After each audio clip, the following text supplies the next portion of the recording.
going on, YouTube? I just wanted to drop another video real quick because we are at one of the churches that we perform services for on a weekly basis.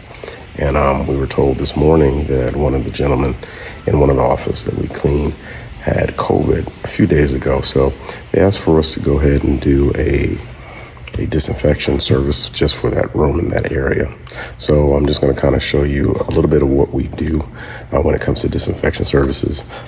If you're familiar with, everything that went on with the pandemic and COVID, we have to be very cautious with how we clean and how we continue to be vigilant that this virus is still available, is still out there for us. So we have to be very careful. So with that being said, what we do is we'll first go into the office. We'll kind of clear everything off. We'll clean it because once you do the disinfection service or the disinfection chemical, it's not going to work if it's landing on dirt, dust, or anything like that. So we go in there and we wipe everything down.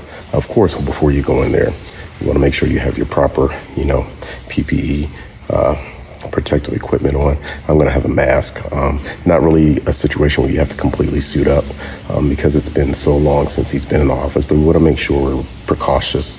So I'm going to go in there, I'm going to clean up, wipe everything down, and then I'm going to use a electrostatic disinfection gun that we use, and I'll show it to you here if I can learn how to turn this around real quick. But I can't, so this is what I'll do. This is what we're using. This is from Linktree. It's electrostatic fogging machine. So this is one thing that helps for small offices. I wouldn't use this for a large facility, but mainly small offices, just because of how much it puts out. It's the tank that you use is real small. So after I do that, then we'll go ahead and spray and fog, and then we'll just close it up. And so I'll start showing you videos and pictures of what we're about to do. Okay, so I'm starting off, I'm just clearing everything off the desk because I don't want to get any of the chemical on any of the papers and stuff like that are here. I'm trying to protect it as much as possible. And because I know the gentleman that was here, I want to make sure that we're getting each and everything that we know that he has touched, so that can get sprayed and wiped down efficiently, especially keyboards. It's nothing real different than a regular cleaning, but especially those high touch point areas, whether it be the light switch, the door handles, especially the keyboard, his mouse, all that other stuff. Once you wipe all that stuff down, and what we use a disinfectant to actually do the cleaning. So we disinfect with the cleaning product, or we clean with the disinfectant product, and then we come and spray a CDC approved chemical for the fogging and the misting to kind of give it a double punch to make sure we get everything. So that's what we do. So that's what I'm doing right now. Move everything out the way so that I can hit every surface area, especially the high touch point areas that he may have touched.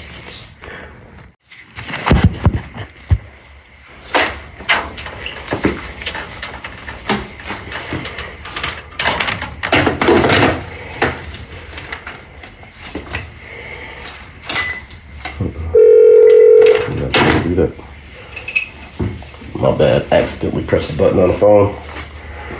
But that is definitely a high touch point area. You want to make sure you're getting all the staplers and little post-it, container, calculator, all phones, keyboards, and everything like that. You want to make sure you're actually touching each and every one of these with your disinfectant cleaner to make sure it actually gets done. And then, like I said, after we're done all of this and we hit every area, especially phones, we hit every area, we're going to let that kind of set.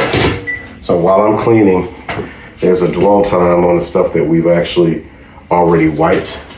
And you get the dwell time off of the actual chemical that you're using. So if you pay attention to the directions on the side or the back of the chemical, it'll tell you what dwell time is required for it to be more efficient and effective for whatever you're doing, whether it be disinfecting, fogging, and so forth. So make sure you read your labels.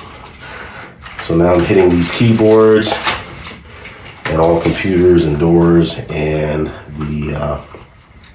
the chair also. So you want to make sure you're getting all of that stuff.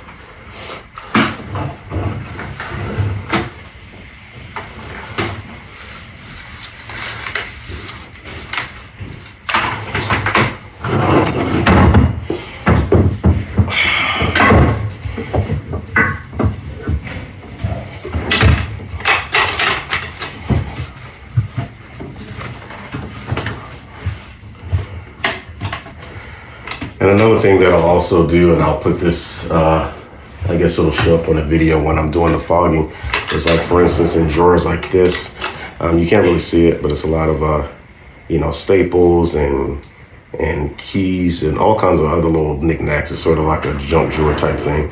I'll slide these out a little bit to let the chemicals, when I do the actual fogging, kind of get in between there and make sure it, touches a few things that wouldn't normally touch. You don't have to go in there and actually wipe all those things down, because the actual likelihood of him having touched all of that while he was showing signs of COVID is kind of rare. So you don't have to go that far and that in depth, but just be cautious. Just kind of think logically, and you'll figure out what you need to actually touch. And if you kind of touch everything that's horizontal at least, and then anything that you would use on a day-to-day basis, like the doorknob, the drawers, and all that other stuff, you'll kind of hit everything that you need to hit.